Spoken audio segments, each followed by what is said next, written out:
Hi all. Now we can move to the first module of the subject microprocessor and embedded system.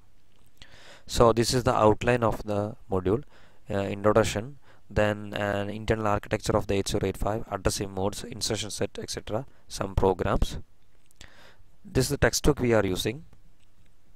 This is the first part, introduction. So what is a microcomputer? Microcomputer is a computer which has microprocessor as its CPU.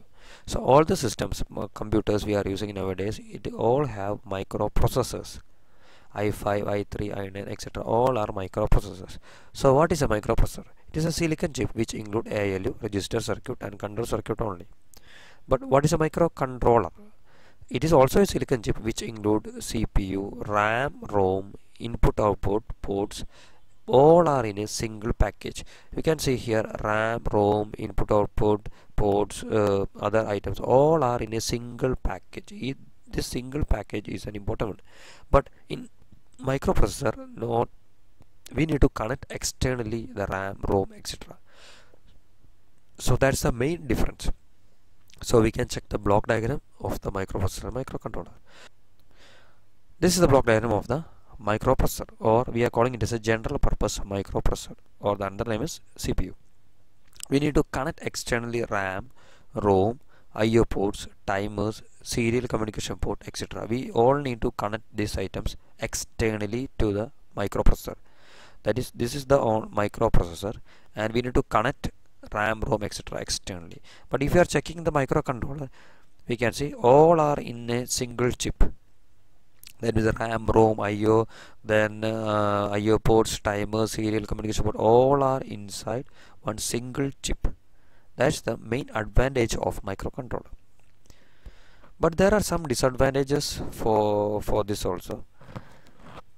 Now we can check that. So if you are checking the microprocessor first, we need to add RAM, ROM, all these items to make it function.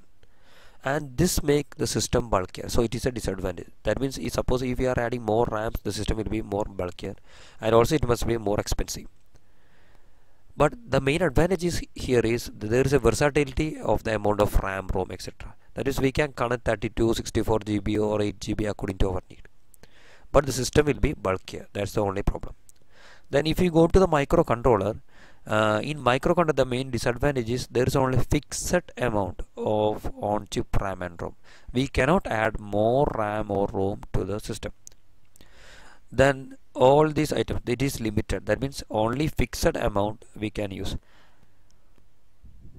And the main advantage is microcontroller is very small compared to the microprocessor, and it can function singly as a system. That means a single chip in a computer. We can call it as a single chip in a computer.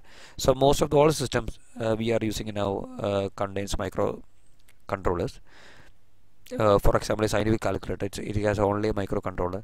Then printers have microcontrollers, DVD system, music system, etc. all have microcontrollers. We no need to connect any RAM, ROM, etc. to this type of items. Okay, thank you all. See you on next video.